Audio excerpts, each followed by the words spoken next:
Good day, everyone. My name is Rahul Bhargav, and I'm thrilled to be here as an IT professional with over 15 years of experience. I have been deeply involved in architectural monitoring for emerging technologies. Currently, I'm part of the dynamic team at Saxo Bank, where I have dedicated more than 9 years to mastering monitoring and observability. My expertise spans a diverse toolkit that includes SCOM, Dynatrace, Azure Monitor, SolarWinds, Prometheus, Elastic, Grafana, and PowerShell. I'm passionate about connecting with professionals and exploring technological innovations. Together, let's continue to raise the bar and advance industry standard. Today's topic is how to bridge SCOM and ServiceNow CMDB. So here's a brief overview. I was inspired by an article written by Kevin Holman, where one of his customers was doing this integration in there. So he created some of the PowerShell script to integrate with AD. But uh, with our discussion with our devs, application owners, SREs, we integrated it with this CMDB, which is ServiceNow CMDB in there. So the integration of the CMDB and SCOM makes a significant enhancement in our technology infrastructure. As per the insights also provided by Kevin, this is very far going in there. And however, he identified challenges with SCOM operation console, including a simplistic UI. So we cannot do much from the SCOM UIs in there. So we created the SCOM CMDB management pack, which aims to augment SCOM functionality by initially providing importing properties for Windows and Linux servers, offering a more detailed perspective of system component and thus bolstering monitoring effectiveness. In the first version, we move CMDB properties ID, name, status, priority, classification, monitored by, which is a new field to express which department monitors a certain CI, monitored by ID, the internal CMDB ID of the monitoring department. You can see all this information in name, status, property, classification, monitored by all these section, which is highlighted in SCOM in there. Then this is how it looks in SCOM. In SCOM, the property display name will be prefixed by the word CMDB and it is highlighted.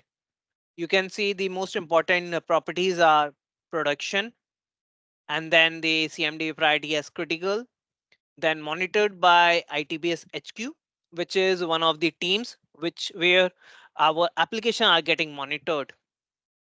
And then it is the classification as production in there. What are the benefits of integration? We get enhanced monitoring capabilities. CMDB properties with SCOM, we can perform more precise grouping and alerting.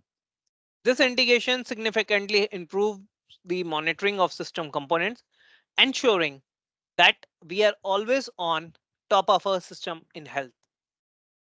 For example, we got alerts from MS SQL, then we got alerts from the respective services application. We got that into ServiceNow, and those CIs will be mapped in there. So we know that alert is being generated due to a problem in SQL. That's why our services is resulting in these events or this thing in there. Secondly, it reduced MTTD and MTTR. In case of alert storm, generally when maintenance window is there and you do not add server or application into maintenance window, you get lots of spams in there. So in that case, we can detect and repair issues much quicker than before. This means less downtime and more productivity in there. We also have dynamic group creation, which is based on severity, criticality, status, and all those details which we have populated from ServiceNow, as we can see in here. We have groups from priority, then we have groups based on classification, which is an example in here. So as you can see, we have couple of these SCOM groups where we say ITBS India, where it is being monitored by our Indian team. Then we have groups which are dedicated to critical priority, high priority, low priority, medium priority, with the status of the servers in production in there. Then you also say below pre-production, application installation, all these status are part of ServiceNow in there. And it plays a very role in getting us application from application installation or from the starting of the journey to production, where we do the testing, baselining and everything in there. Then we have automated synchronization, where these groups are getting created based on the data forwarded by ServiceNow into SCOM.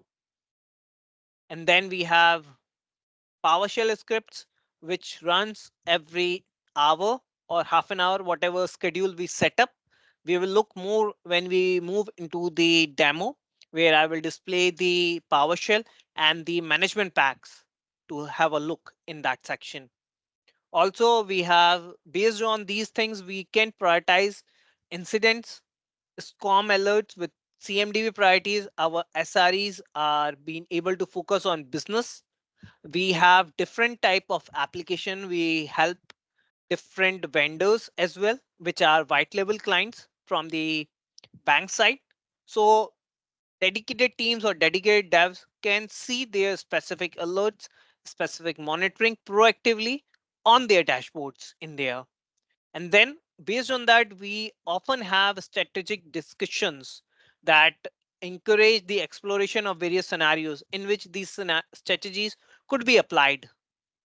So these points highlight the strategic advantages of integrating CMDB properties into SCOM, showcasing the potential for improved operational efficiency and system management. In here, you can also see there are specific views in SCOM console with critical alert, high alert, medium alerts, with critical, high, and medium in one dashboard, along with servers, which we see. So now it's time for demo. First of all, I will show you the management packs in there. So in here, you can see the classes. We have three classes: Linux, Windows, and Server. As I said in the earlier slide, that we are using Windows and Linux as a subclass in here. For example, you can see if I click on Windows Server, you can see Windows Server is the base class for this. And these are the properties which we have spoken earlier. Based on this, the data instance will show you. And the most important fields was monitored by status priority in there along with the name. Same goes with Linux server. So these are the base classes coming in here. Then there is a discovery. So discovery, we have this data source discovery, which is PowerShell based discovery in there. And we are populating the property IDs in here for both of them. These are two specific classes which we have created for the CMDB in there. And this will run from our root management server role. And to secure it, we have added runners profile, which have the ACL in there on the shared folder from this. I will give you a brief description about how it works and all those in a very short time. Then we have certain rules to see whether the integration is working fine or not. We have certain scenarios covered. In case something fails or some missed data is there, then we get an alert specifically, and then should be assigned to specific teams.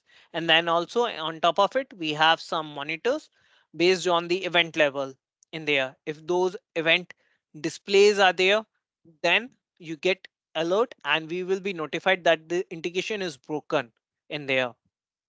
There is another management pack which is for the groups.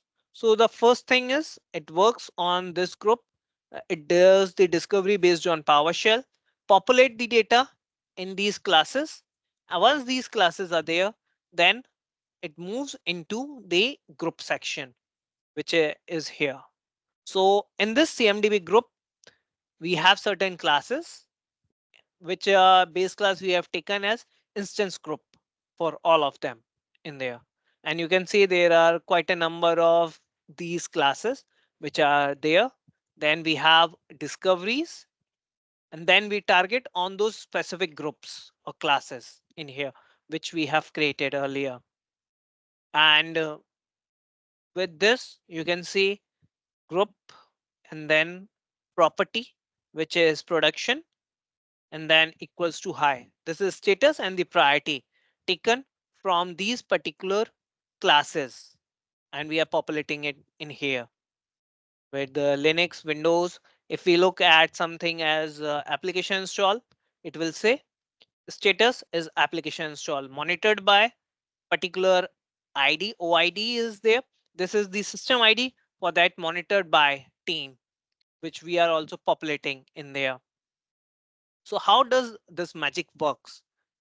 Basically, what happened is there are certain files which is sent by ServiceNow. ServiceNow send that files to us on a shared path. That path will be taken. So automated discovery and tracking. Basically, our process begins with ServiceNow producing two files, server XML and locations XML. These files are generated every 30 minutes, specifically at 15 minutes, past 15 minutes to the hour. SCOM then uses these files to run its server property discovery every hour, currently scheduled to run 24 minutes past the hour. During this discovery process, SCOM first checks if the snow files are present. If the files are not present or are too old, the discovery process waits and retries after 1 minute. This retry interval is configurable. In the event that no files are produced, an error is logged, triggering an SCOM alert to ITPS. That is our monitoring team, DL. Once the SCOM discovery process completes, even if it ends in an error, it deletes the server and location files. Meanwhile, SCOM runs its process to produce new files under different names. Once these files are ready, Snow checks if the original file have been deleted by SCOM. If not, it waits for 1 minute. So have a look. Let's have a look at the code in there. That way it will be quite helpful. So here we have some parameters coming in. These are the top two: source and manage, which is used by Mom script API. Then we have discovery interval, wait for files, verbose logging, folders, structure in there. Then we had these IDs coming in from CMDB with different teams. Then we have these names. Then we have the location file, and we add the folder path, that is a shared folder path with the location file and the server name file. And if the file is younger, means it is older than 5 minutes, 10 minutes, 12 hours, then it will check with this data. We get the ID, which is the delta ID events. We have created few rules. So this is for the rules, like how to add with this particular 15,000 addition. Then to back up the files, then to clean up the files, as I mentioned earlier, from the location if the files are old and the new files are added in there and the data has been processed, SCOM will delete those files or rename that files in there. Then we have added some verbose logging with the log error message, log warning messages, log messages and out. Then we have to log message program flow just to make sure that script is executing and getting the data in there with a particular ID. Then if the server is new or it already exists within the class, so we have a small function for that as well. In here, we have getting the data from the disk into ServiceNow, from ServiceNow to disk and disk to SCOM in here. So we are loading all that data. We are checking the whether the path is there. If path is there, then the file is there or not. Everything we have to logged, because if something is broken, then you need to know where exactly things are getting delayed and you get an alerts on those things in there. And then you can have the location files, server files, and you can see how things are in the location. If we want to see in location is something which have the IDs, sys IDs for monitored by all those data coming in. Something like monitor these properties have their sys IDs associated with it. So we get all that data. In server file, we get the data associated with what type of server it is, whether it is Windows server, Unix server, Linux server, classification of server, so that it goes into the specific class instance in there. And then we get these again with the CMDB servers. You go and see whether the data is there or not. If no data is there and the files are blank, you get an error that no data loaded from the CMDB files coming in. Now we go and fetch each and every record of that server into the variables and populate them with these specific IDs in there, so that data can populate from the server to particular that class in there. And we are adding those IDs as well coming in with this record data coming. And then we go and check, is there any duplicate of server's entry, because sometimes there are duplicate entries or duplicate details added in there. It also says server name should not be blank because that's mandatory. Sometimes as a test, people have added wrong server name like a numerical or something, or left it blank. Then in that case, it should not raise any alert or it should not have data because it will not match with the SCOM in here. And then we say domain OS blank in there. Then also it generates an error, which will result in an alert. And if everything gets terminated, we have can't add CMDB information with that details in there. So now we are calling the mom script API. We are giving the script name and then CMDB property is started in here and we get these data discovery data. Discovery is beginning. Earlier we have loaded the data in variables. Now we have to get that data into discovery. So we are retrieving the all these SCOM classes except virtual servers, because virtual server we are not using it and they have a different name. So we exclude virtual server class from these instances in there. With Windows Server, you get SCOM class. Same goes with Windows. So all the servers in Windows Server, you see, we get the CMDB server with the FQDN on property, and then we compare it out.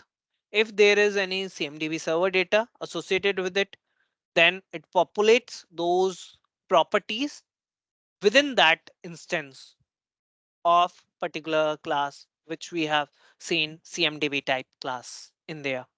And then whether the computer has an agent or it is an agentless. So that information is very critical to populate the data. Sometimes there are alerts generated from an agentless servers, which is should not be there. And then we also add little bit of filtering in here based on the status of CMD. For example, a server is moved into recycled, means it will no longer be there.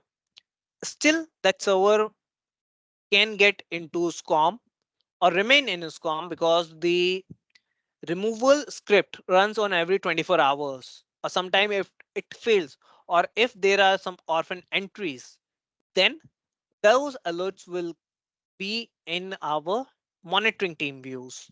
So we don't want that. So hence we have added that server status should not be recycled in here.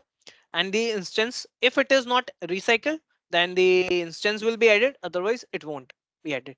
Same goes with Linux computers. We get the data from the above call function which we have created in here, and then it populates the data, add the discovery data, do the cleanup, and then log the message, and then discovery data is passed to SCOM in that section. So we have already discussed some of these integration features like automated discovery and tracking of system components in there.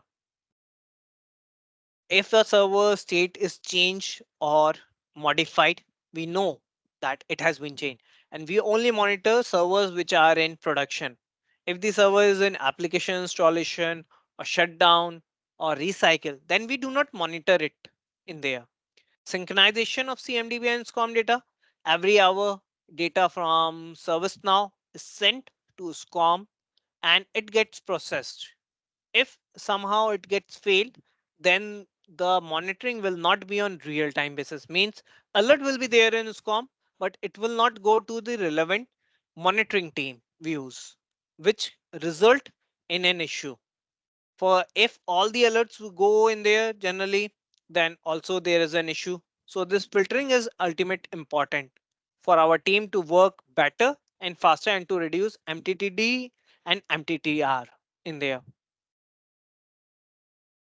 So what will be the key features? We use SCOM, PowerShell, MomScript API to discover the data from CMDB and populate it.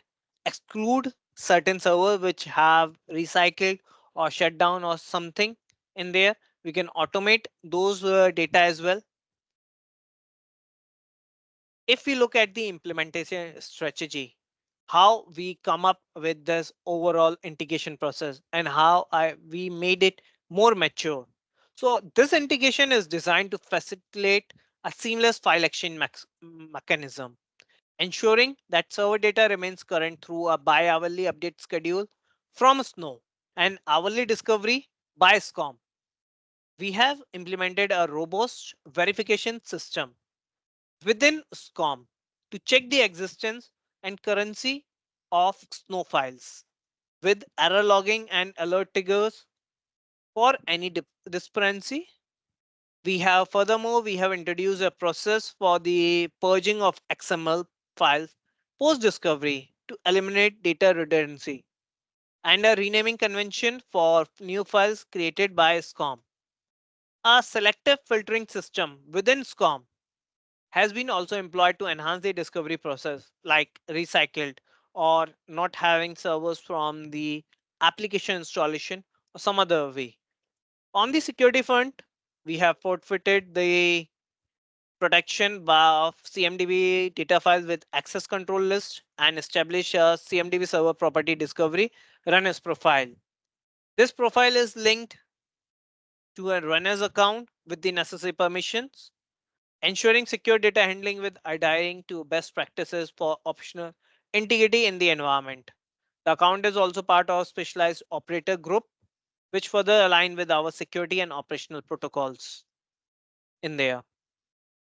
So what can be the next set of things we can do? So now we should discuss some case studies where we discuss some example of successful CMD SCOM integration, which we have within our organization. So first of all, we established separate monitoring teams for the WLC, which are white label clients and internal applications and some critical priority tools in there, which enhanced focus and efficiency. Utilizing the monitor by property within the configuration management database, which we have added as a subset in there. SCOM groups, views, and alerts can be systematically organized.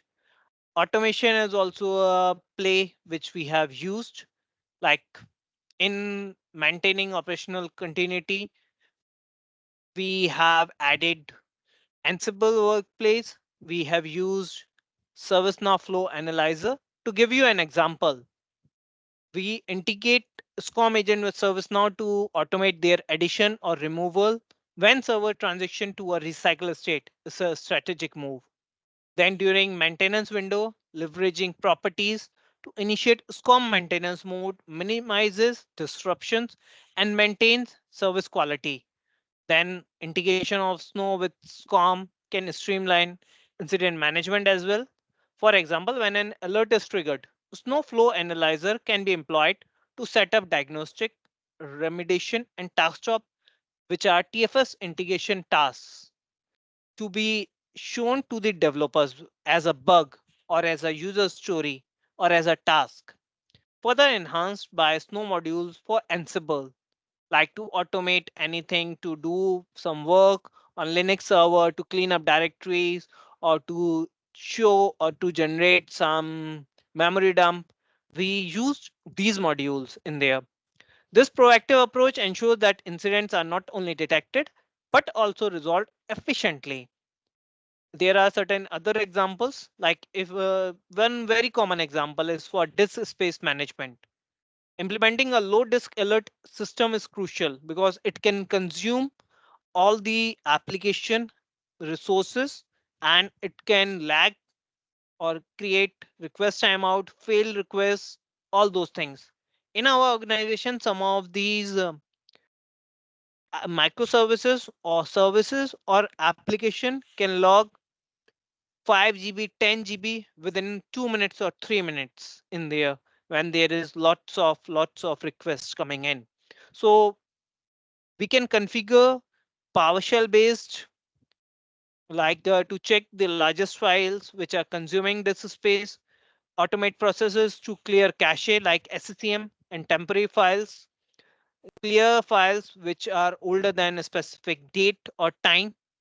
If the issues still persist, then get the information from the specific directory, which folder is taking the error, like lots of space, what is causing it, and notify it to the respective system. In the event of recurring incidents, like we have alert suppression in SCOM, but there are different event descriptions. For example, account IDs or the client IDs or the timestamp are different. Then you cannot suppress that until as you have very specific addition. So what you can do is based on CI mapping, you can create a problem which will be used to create a parent incident, and then all the repeated incident can be created as child incident, and this can be used by ServiceNow Flow Analyzer and some other rules. But the most important thing is we should have the mapping of CIs appropriately. This hierarchical incident management ensures a structured and traceable resolution process, facilitating a quicker return to normal operations. Implementing such a comprehensive monitoring and incident management strategy. So this is all from my side, and I will be very much open within the question and answers and look forward for discussion scenarios you can come up with in our virtual group. So see you there, guys.